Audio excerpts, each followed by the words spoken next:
She's a damsel. She's in distress. She can handle it. Have a nice day. Meg is a quick-witted, jaded woman who just so happens to fall in love with a comically naive hero. Meg's voice actress has done so many projects with Disney it's hard to count. So let's get into it and find out.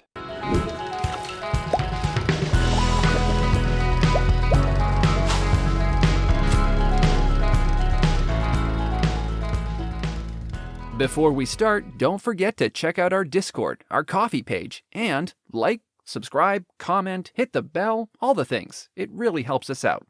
Susan Egan was born in Seal Beach, California in 1970. For a change, she didn't grow up wanting to be an actor or singer. Well, that's different than all these episodes. So I started out really little, wanting to ice skate, and my mom saying, you have to wait till you're 5. So when was I asking? Like I was 3 and 4? I guess so.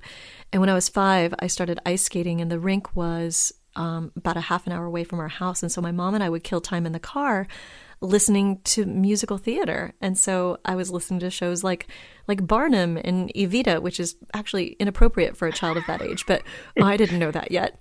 Annie, all kinds of shows. And so then, I didn't travel very far when I started looking at what music to actually skate to, and all my competition music was to these musical theater pieces. And when I stopped skating and had a lot of time to fill in my calendar, I was probably, 12, 13. My best friend was the star of our school, and she said, you should audition for the musical because you've had so much ballet, because I'd had a lot of dance for the skating. And it was just the natural next step. I loved it. And she wanted to have voice lessons. And so her mom drove one way, my mom drove one way, and we happened upon a great teacher. And I had a very small voice before that, but her technique, my voice improved really rapidly. And just within that production, I got my first solo. And that was when I first sort of figuratively and literally realized I have a voice and I have something I want to say. Susan began to audition all around the SoCal area and performed in a lot of children's theaters. For college, she attended UCLA. She first majored in theater, but switched to anthropology so she could spend afternoons auditioning. My first leg in the door was doing all this community theater, and I had done a community theater production of No, No, Nanette because I have the haircut. This is way back in the early 90s. For most of these listeners, perhaps were born. And actually, St. Louis Muni, a professional theater, was doing No, No, Nanette. And that producer was looking for somebody who wasn't 35, somebody who was authentically Nanette's age. And I had just done this community theater production, but the director knew that producer and said, oh, there's this girl, Susan, who just did it for me. You should see her. And so I went in there and I sang the stuff from Nanette. And as I was leaving, he said, hey, do you know Bye Bye Birdie? Do you know any of the Kim McAfee stuff? And I'm like, I do. Like my junior high had done Bye Bye Birdie. I was not the lead. I was in the chorus, but I do know the song, How Lovely to Be a Woman, because I listened to it every show. And so I sang that song and I ended up getting cast in both. And what happened was that Bye Bye Birdie in 1990 at the St. Louis Muni starred Tommy Tune.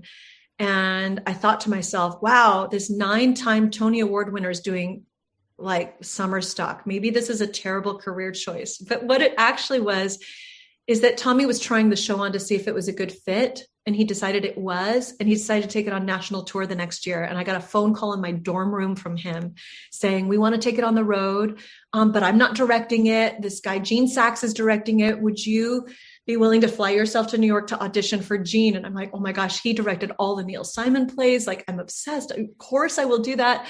And I ended up getting cast, and that was my first big break. And it was 2 steps away from that community theater production of Nona Nanette. Wow. I got my equity card at St. Louis Muni. That show went on national tour. Tommy became my mentor. He said, LA's musical theater was not cool yet. Again, there was no High School Musical. There was no Chicago the movie. There was nobody doing Into the Woods or Hamilton streamed. Like, it was not cool to be musical theater. That was an art form that had long since left Hollywood.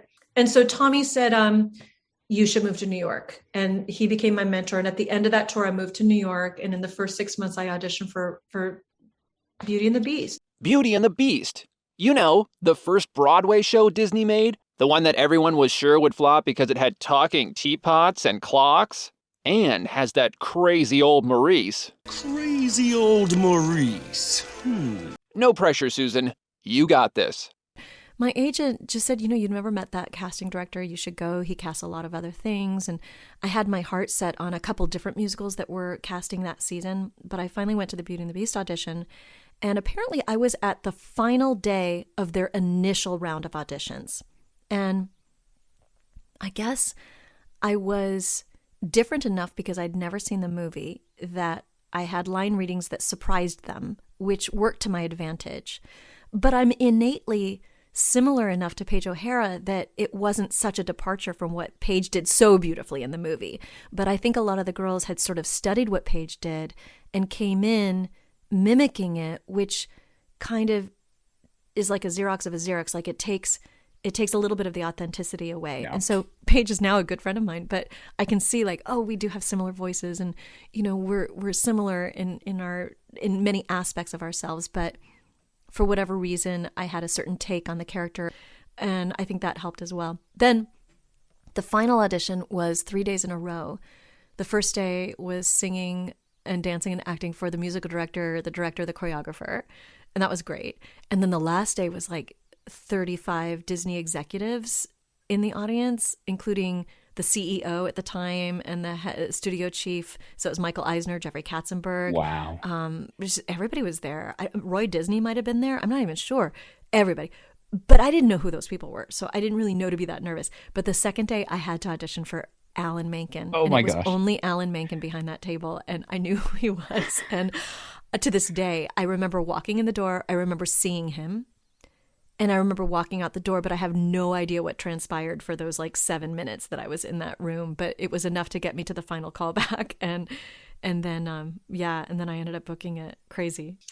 And also Disney wasn't following any of the rules. So Disney had their own way of doing things. They're like the Broadway established elite said, no, you must do it this way. And Eisner said, why? That doesn't make any sense. He was right.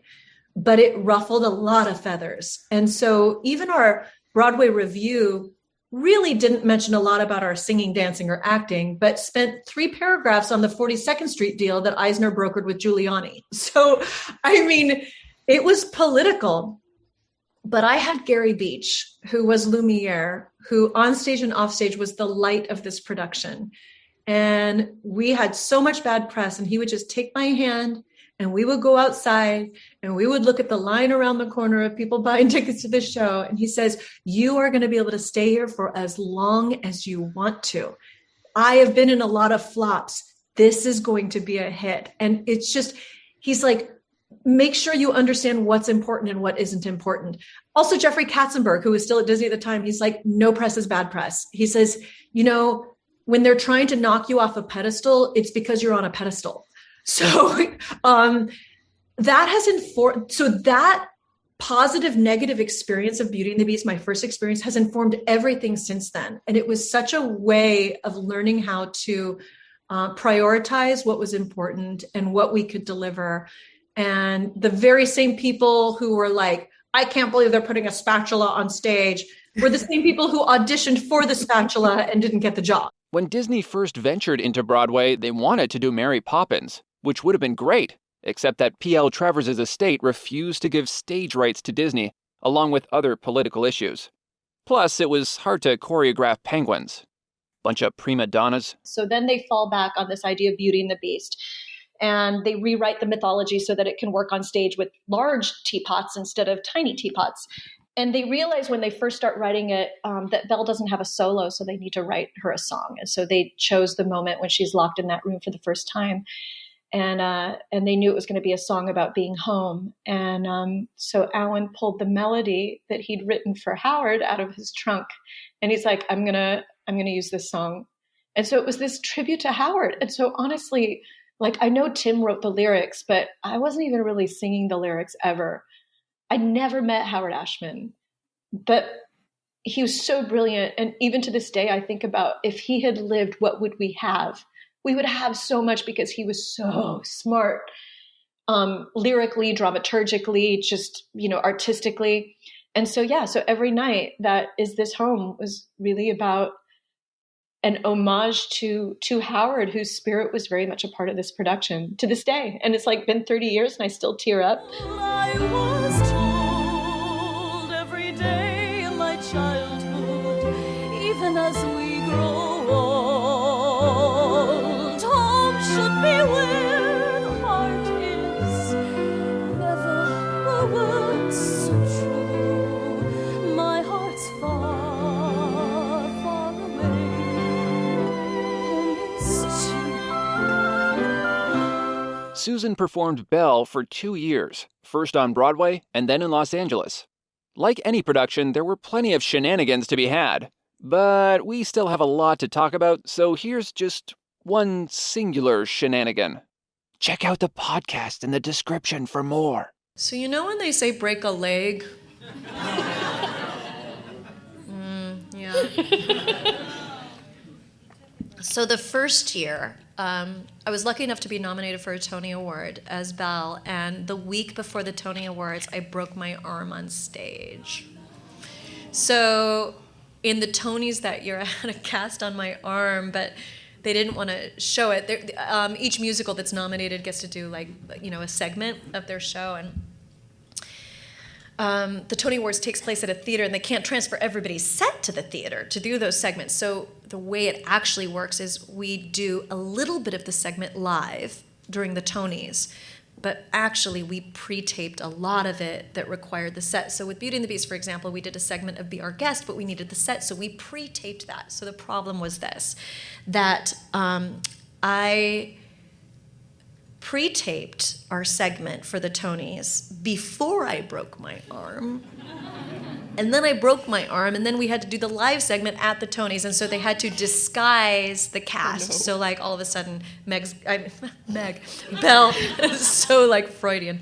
Belle's got long sleeves. Anyway, you can go on YouTube, and it's the 1994, before any of you were born, the 1994 Tonys, and you can see, if you do 1994 Tonys, Beauty and the Beast, you'll see our segment, and you'll see, I'm standing with Gaston and my arm is in 90 degrees and I'm doing a little number with Gaston, and then you'll see I'm in Be Our Guest and my arm is like this, and it's oh, broken arm, not broken arm, and it goes back and forth 3 times, and it's really good. But yeah, I broke my arm the first year, and then the second year I went to Los Angeles. We opened the company in Los Angeles, 7 of the original cast. I remember I broke my foot in LA, so they just called me Calamity Belle. Meanwhile, at Disney's animation department, they were casting for Hercules. Honey, you mean Hercules! Pardon me, my ancient Greek is atrocious, and having a hard time finding someone to portray their new type of Disney heroine. And I was doing Beauty and the Beast, and so friends of mine thought, oh, well, of course, you're a shoo-in. But Disney actually would not let me audition. Why? Because Belle is so kind-hearted and her voice sits higher. And I guess, Tony, I was so convincing that they thought that I was like Belle. But anybody who knows me knows that I'm, other than the fact that I love to read, my voice doesn't naturally sit there. That's just, I was acting. Yeah. And I just decided to be... They don't get the acting thing, do they? No. Very I ironic. decided to be a little bit of a squeaky wheel. And just to shut me up, they finally let me go in the room. And everybody was there. Donna Murphy was there. Audra McDonald was there. Everybody, all my pals, Broadway's really small. Yeah. And so everybody was there. But Meg had been described as Barbara Stanwyck in the Lady Eve. And I'm a sucker for all those 30s, 40s movies, the Betty Davis, Joan Crawford, Lauren Bacall. And the way that they spoke, if you need me, just whistle. You know how to whistle, don't you? You pucker up your lips and below. That whole sing-songy thing of the mobster girlfriends. And the script was so good. It lent itself to that. Yeah. And so edgy. I went into the studio, and you guys know how these auditions work, but I mean, maybe now you just get taped submissions. But back in the day, you would go into a room and you would stand in front of a mic stand and everybody would be at a table and you would say hi and they'd say hi. And then they would put their heads down. So you're looking at the top of their heads because they're looking at a picture of the character, right? To see if this voice makes sense coming out of this face. But it's very disconcerting as an actress to go, oh, okay, now nobody's looking at me. But it was You're like, guys, I'm acting. I'm like, but I'm so busy over here. Oh, it's going to be amazing. So it was the scene where Herc first meets Meg, and he's, are you all right, Missa? And she's like, Megara. My friends call me Meg. At least they would if I had any friends. So they give you a name along with all those rippling pectorals. And one by one, all their little heads popped up because they were the same people who had cast me in Beauty and the Beast. And they're like, Susan? I'm like, I've been trying to tell you. When I play Belle, I'm acting. Meg is right where I live. Like, I've got a series of bad boyfriends. I can't keep a guy. Like, I'm sorry. The first thing my mom taught me was sarcasm. Like, this is where my voice naturally sits. And and then, of course, that audio tape, because that's how long ago this was. This is 1994 when I auditioned. That audio tape gets called back and called back. The actor never shows up again. And a year later, maybe 9 months later, I'm doing Beauty and the Beast in Los Angeles now at the Schubert, and Eisner walks down the hall, and he's like, hey, Egan, great audition for Hercules. And I'm like, oh, I made it to Eisner. Wow. Great, I made it to Eisner. And they take him like the top 2 or 3, and they would test animate to those to see if their favorite voice actually does work with that body. And a couple weeks later, I ended up, Michael Kosrin, the music director, let me know that I got the job, and I started recording while I was doing Beauty and the Beast at night, and I was recording Meg during the day. You have to record what's on the script. You have to record the ink, and you have to record the ink clean, which means if you're working with another actor like James Woods, you can't have any overlap. You have to wait for him to finish, and then you start your line, even though in editing, they'll overlap it. So that's an awkward cadence, especially in comedy, that you can't really get the timing, and you have to trust that the editor is going to match this so that the timing is right. But once you get the ink clean, they will then say, all right, guys, you know what needs to be accomplished in the scene. We're going to turn on the mics, and you just go. And so that is pretty amazing. And I was still pretty young when I was doing that. And I was working with James Woods, who had won an Academy Award. And I had seen the movie Salvador when I was in high school. And I thought I was going to be dealing with this really serious, high intensity, crazy actor. And he was just so much more like Robin Williams. And all of that, Meg, my little peg, my little nutmeg, my little, that's all just Jim Woods. That was not in the script. That's just him being wackadoo. But you still have to accomplish what the scene wants you to accomplish, which is are we going after this guy or are we not going after this guy, right? But I'm waiting for entry to say a line. I'm waiting for him to stop talking long enough so that I can interject. And he's just going off on the microphone. And I finally look to John and Ron in the booth, and they look at me and they shrug their shoulders and they roll their eyes. They're like, I know, this is what we've been dealing with for a year. And so I finally turned to Jim and go, are you finished your oneness? And you can't hear them because it's silent, but I could see John and Ron and Alice laughing in the booth because nobody has been able to tell Jim to stop talking long enough. And he did, he stopped. And then I got my line in and they ended up keeping it in the movie. I was so excited. But I had ad-libbed a bunch of lines that I wish had made it that didn't make it into the movie. So coming back into the garden after Meg and Herc had ditched for the whole day, right before Meg, really sort of falls for him. And then she sings, I Won't Say I'm in Love. She's supposed to be there to find out Hercules' weakness, weak ankles, and it's that seduction scene. But as they're walking into the garden, they're just riffing on the day they had. And Tate said, oh my gosh, and that Oedipus play, we had gone to see a matinee, and my response to that, because that wasn't in the thing, he's just and that Oedipus play, I go, talk about a boy who loves his mother, and I thought for sure they would keep that, and they didn't keep it. And Tate and I were like, the kids aren't going to understand that. That was a little something for the parents. Yes. Also, they do film you while you do it. And so my animator, Ken, was there oftentimes, and he would sketch sometimes, but they would also film you. So It's Been a Real Slice was something that I had done at the audition. And so when I saw the storyboard later, I go, oh my gosh, that's so weird. That what a coincidence. I did What's Been a Real Slice. And, that's where Alice Dewey, the producer, woman producer, she's like, yes, Susan, that's where we got it. And I'm like, oh, now I understand. Susan was perfect for Meg's cynical, snarky, and world-weary personality, as well as iconic in her signature song, Don't Say I'm in Love. No chance, no way, I won't say it, no. You swoon, you sigh.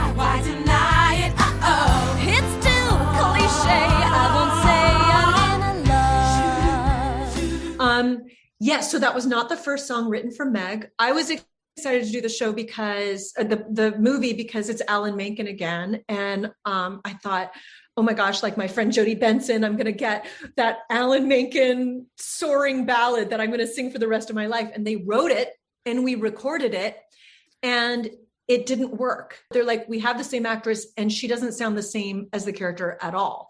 And it was because it's in that upper register. And Ken Duncan actually said Meg would never sing a soaring ballad. And everybody went, oh, that's true. So they trashed the song and they wrote a song about being in denial.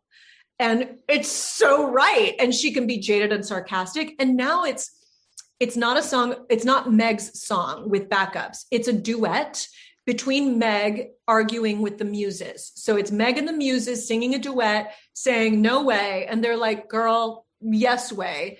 And we know more than you know. And it's an argument that they win by the end of it.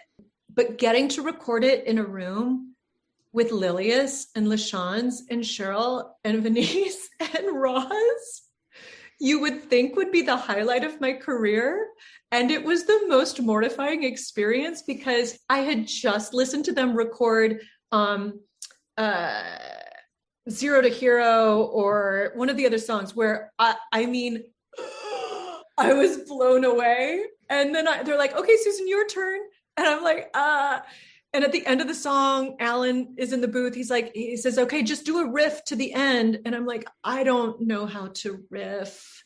And he's like, really? And I go, really? And so he had to come in the studio. And Lilius is like looking at me like, oh, honey. And he had to plunk out da, da, da, da, da, da, da, da, until I could sing it. And then we recorded no, which now I can sing 27 years later. But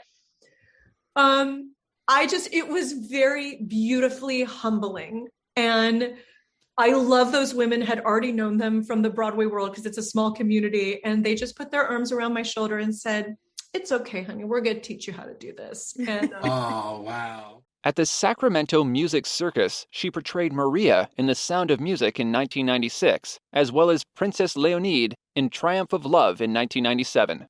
In 1998, she portrayed Sally Bowles in Cabaret. A long way from Belle, but great casting. Right, mein Herr? I used to have a girlfriend known as Elsie, with whom I shared 4 salted rums in Chelsea. She wasn't what you'd call a blushing flower. As a matter of fact, she rented by the hour. The day she died, the neighbors came to snicker. Well, that's a cause of too much pills and liquor. But when I saw her laid out like a queen, she was the happiest corpse I ever seen. In 2001, she played Angel in Lady and the Tramp 2, Heather Bartlett in Gotta Kick It Up in 2002, leading her to the world of Miyazaki, dubbing the voices of Lynn in Spirited Away and Madame Gina in Porco Rosso. Was in addition to revoicing them, they had to also make them work for an American culture. So Lynn in the Japanese movie in Japan, unlike here, unfortunately, elders are very respected. And so Lynn was very strict, and it was just accepted that Sen would do everything she says because you respect your elders. That's the culture. But here, not so much. And so who's Lynn and why would Sen listen to her? And so they wanted to create a character that was different than the Japanese character, where she's more streetwise, big sister, sarcastic. Oh. And so they're like, why don't you go get that girl who played Meg? And so that actually was an offer. Well, there you go. And it was so exciting to do. Nous chanterons le temps de cerises et guerre aux oignons et mêle le moqueur. I love Japanese animation in that the characters tend to be more complex. I love Gina because she's got a history. She's very deep. I just can't tell you how much your friendship means to me. She's a beautiful woman in a man's world, and she does kind of have them wrapped around her little finger, and she can tell these guys who are mobsters to kind of, hey, you know, lay off. Oh, look at this. All you handsome pirate bosses at one table. And she sings. What's not to love? Okay, it takes place in Italy. It was originally in Japanese. Now it's in English, but she sings in French. Pendant de corail, conquête. I think it's such a fascinating thing, creating life and performance in such a technical space. Sais-tu? C'est fini. Susan has been on television in NYPD Blue, Numbers, and House. But who cares about live action? Not me. That's why we're going to talk about her animation roles. 'Cause animation is cooler. Yo. Animation is always really fun because you get to be characters that you don't get cast in real life. Meg was the first. You know, I didn't get cast as the sexy, fast-talking dame, but in animation, she can look like anything, and it's just your voice. You know, I did Lady and the Tramp too, and I got to play a dog. I just did an episode of Amphibia where I get to be a frog. And in Steven Universe, I get to be a giant woman who is a warrior and an alien and a mother. And all of these things combined, so beautifully written and designed by Rebecca Sugar, who has created a mythology that I think, you know, matches any sort of Tolkien or Star Wars or Harry Potter mythology. Like it is deep, and you can mine a lot out of it. There's a lot of layers and a lot of beautiful messages, and it was really an honor to be a part of that series. In 2021, she played the You'll Never Sleep Again singing tree on The Simpsons. Oh! Sorry. Hit my head. And in 2022, she played Becca in Bjorn the Last Unicorn, which was created by Tom Bancroft. You can learn more about him here. Most of her time, however, is wrapped up in Disney Princess The Concert. This is a wonderful concert put on by original Broadway princesses singing Disney princess songs, which tours the world. Susan works closely with Disney to make it as amazing and magical as it is. And I can say it's amazing because I've seen it, and it's amazing. I want adventure in the great white somewhere. I want it more than I can tell. Some of these characters feel a little bit odd. They feel like the outcast. Every person can relate to that. And it humanizes them, and yet they triumph, and they create their own destinies, and it inspires, I think, audiences and the performers too, that that's also possible for us. Everyone should go get tickets after this video. Link is in the description. Do yourself a favor and check it out.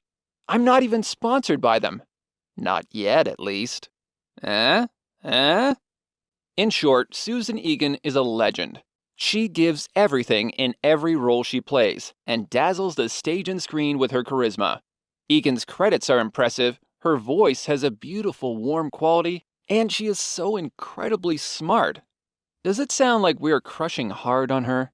Well, we won't say we're in love. At least out loud, I won't say I'm in love.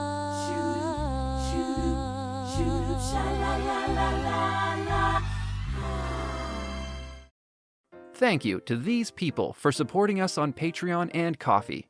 And if you want to make sure this channel sticks around, you can check out our Ko-fi link in the description. Every bit helps. Thank you for watching this episode of Discographies. Click the thumbs up button below if you liked it. And if you want to be notified when the next episode comes out, consider subscribing and hitting the bell. Comment below with characters you would like to see us cover. Further reading and references are linked below. We hope to see you in another Discography.